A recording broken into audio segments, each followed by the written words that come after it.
పెళ్ళైన ఆడవాళ్ళందరికీ ఓ విన్నపం. జీవితంలో పర్ఫెక్ట్ తండ్రి ఉండొచ్చు, పర్ఫెక్ట్ తల్లి ఉండొచ్చు, పర్ఫెక్ట్ డ్రైవరు, పర్ఫెక్ట్ నర్సు దొరుకుతారేమో కానీ పర్ఫెక్ట్ హస్బెండ్ ఎక్కడ ఉండడు. It's myth. నా మొగుడికి ఇలాంటి క్వాలిటీసే ఉండాలి, ఇలాంటి క్యారెక్టరే ఉండాలి, ఇలాగే ఇలాగే ఇలాగే అని మీరు ఎంత పెద్ద లిస్ట్ రాసుకుంటే అన్ని ప్రాబ్లమ్స్లో పడిపోతారు. మొగుడిని కష్టమే చేయలేరు. అందుకే పెళ్ళైన ప్రతి ఆడది ఏదో ఒక టైంలో కన్నీళ్లు పెట్టాల్సిందే, తప్పదు. లైఫ్లో మిమ్మల్ని చాలా మంది చాలా రకాలుగా ఏడిపిస్తారు. ఎక్కువగా ఏడిపించే అవకాశం మీ మొగుడికే ఉంటుంది. ఎందుకంటే జీవితాంతం ఉంటాడు, పక్కలోనే ఉంటాడు.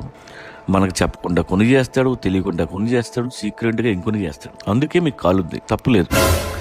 కానీ అవే తప్పులు మీ నాన్న కూడా చేస్తాడు. ఎన్నిసార్లు మీ అమ్మ ఏడ్చిందో గుర్తు తెచ్చుకోండి. మీరు మీ నాన్నని క్షమించలేదా? వాళ్ళని క్షమించినట్టే మీ మొగుడిని కూడా క్షమించి వదిలేయండి. మీ కంట్లో కన్నీరు చూడకపోతే పక్కింటి వదిన గారికి అసలు నచ్చదు. ఆవిడ చెప్పే మాటలు విని అనవసరంగా మూడుతో గొడవపడద్దు. పోనీ ఆవిడ మొగుడు ఏమన్నా శ్రీరామచంద్రుడా? కాదే. అందరి పెళ్ళాల కంటే ఎక్కువ ఏడ్చింది రాముడి పెళ్ళమే. మొగుడు ఎంత గొప్పడు అయితే భార్యకి అన్ని కన్నీళ్ళు వస్తాయి. ప్రతి దేవుడు వాళ్ళ భార్యని నేర్పించిన వాళ్ళే.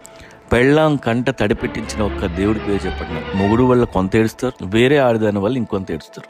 మీకు ఏడవడం వచ్చని తెలిస్తే అందరూ మిమ్మల్ని ఏడిపిస్తారు. అవసరం. అందుకే మీరు సుఖంగా ఉన్నట్టు దయచేసి ఏ పిన్ని గారికి చెప్పొద్దు. కనిపించినప్పుడల్లా కష్టాలు చెప్పండి. అమ్మయ్య, దీని జీవితం కూడా నాలాగే సంకనావుతుంది స్వామి, అది చాలు నాకు అనుకుని హ్యాపీగా వెళ్ళిపోద్ది.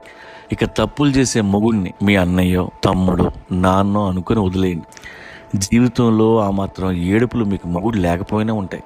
మమ్మల్ని కాదని మీరు నిజంగా సాక్షాత్తు ఆ భగవంతుడిని పెళ్లి చేసుకుంటే అది ఇంకా పెంట. ఎందుకంటే వాడు ఇంటికి రాడు, ముల్లోకాలు తిరుగుతుంటాడు, ఎవరికి ఏ కష్టం వచ్చినా పారిపోతుంటాడు, ఎవరితో మొండకు మూడు చచ్చిపోతే అక్కడికి వెళ్తాడు. మీకు బీపీ వస్తుంది. నాకెందుకురా కర్మ, మరి నన్ను ఎందుకు పెళ్లి చేసుకున్నావు? ఒక్క నిమిషం ఇంటి పట్టున ఉండవు, ఒక సుఖం లేదు, పాడు లేదు, సినిమా లేదు, నా పెండాకూడు లేదు, రోజు తలగొట్టుకుని వెళ్తారు. కాబట్టి ఎంతో కొంత మేమే బెటర్.